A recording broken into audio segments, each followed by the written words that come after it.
Les psaumes, chapitre 1. Heureux l'homme qui ne marche pas selon les conseils des méchants, qui ne va pas se tenir sur le chemin des pécheurs, qui ne s'assied pas en la compagnie de ces gens qui se moquent de Dieu. Toute sa joie, il la met dans la loi de l'Éternel, qu'il médite jour et nuit. Il prospère comme un arbre implanté près d'un cours d'eau. Il donne toujours son fruit lorsqu'en revient la saison. Son feuillage est toujours vert. Tout ce qu'il fait réussit. Tel n'est pas le cas des méchants. Ils sont pareils à la paille éparpillée par le vent. Aussi, lors du jugement, ils ne subsisteront pas, et nul pécheur ne se maintiendra parmi la communauté des justes.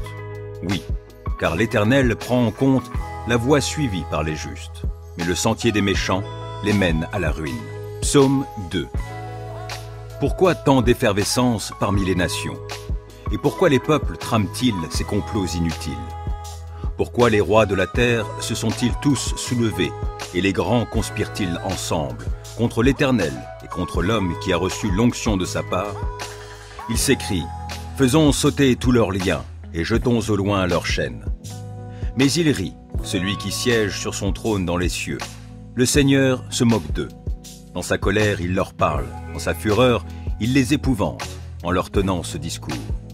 Moi, j'ai établi mon roi par l'onction sur Sion, ma montagne sainte. Je publierai le décret qu'a promulgué l'Éternel. Il m'a dit, tu es mon fils, aujourd'hui, je fais de toi mon enfant. Demande-moi, que veux-tu?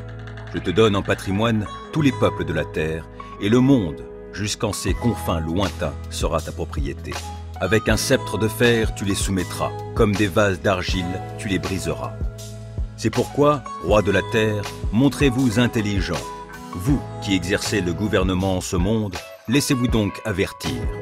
Servez l'Éternel avec crainte, et, tout en tremblant, exultez de joie. Au Fils, rendez votre hommage, pour éviter qu'il s'irrite, et que vous périssiez tous dans la voie que vous suivez. En un instant, sa colère contre vous peut s'enflammer. Oui, heureux sont tous les hommes qui, en lui, cherchent refuge.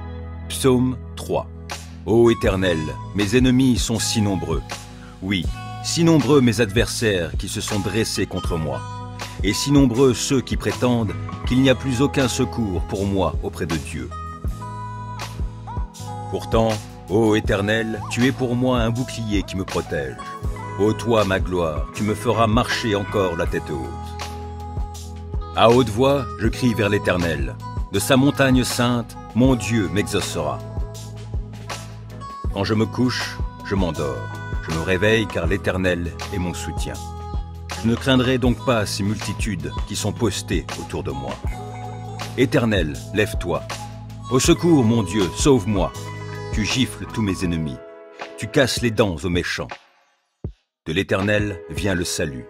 Ô Éternel, fais reposer ta bénédiction sur les tiens. Psaume 4. Quand je t'appelle à l'aide, Dieu qui me rend justice, ô réponds-moi. Lorsque je suis dans la détresse, tu me délivres. Dieu, fais-moi grâce et entends ma prière. Et vous, les hommes, jusque à quand jetterez-vous le discrédit sur mon honneur?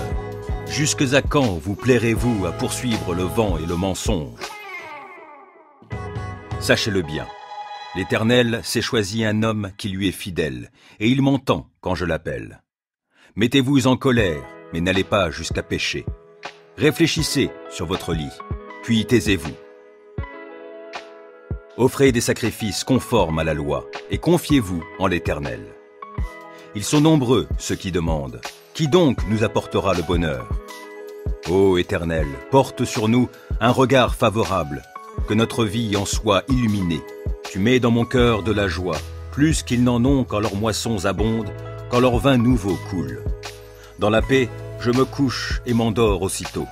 Grâce à toi, seul, ô Éternel, je demeure en sécurité. Psaume 5. Ô Éternel, écoute mes paroles et entends mes soupirs. Ô toi, mon roi, mon Dieu, sois attentif à mon appel, car c'est toi que je prie. Éternel, au matin, ma voix se fait entendre, car, dès le point du jour, je me présente à toi, et puis j'attends. Car tu n'es pas un Dieu qui prend plaisir au mal. Auprès de toi, le mal n'a pas de place. Les insolents ne peuvent pas subsister devant toi. Tu hais tous ceux qui font le mal. Tu fais périr tous les menteurs. Les assassins et les trompeurs sont en horreur à l'Éternel. En vertu de ta grâce immense, je peux venir à ta maison et avec crainte me prosterner pour t'adorer devant ton sanctuaire. Éternel, conduis-moi, toi qui es juste, car j'ai des ennemis. Aplanis le sentier que tu veux que j'emprunte. Dans leurs propos, il n'y a aucune sincérité et ils ne pensent qu'à détruire. Dès qu'ils se mettent à parler, on dirait un tombeau qui s'ouvre. Leur langue se fait enjôleuse. Ô Dieu, fais-leur payer leurs crimes et que, par leurs machinations, ils provoquent leur propre ruine. Et, pour leurs méfaits répétés, ô Dieu, qu'ils soient chassés, car ils te sont rebelles. Mais que tous ceux qui trouvent un refuge en toi soient à jamais dans l'allégresse et poussent de grands cris de joie, car ils sont sous ta protection. Et que tous ceux qui t'aiment se réjouissent grâce à toi. Éternel, tu bénis le juste et tu le couvres de ta grâce comme d'un bouclier.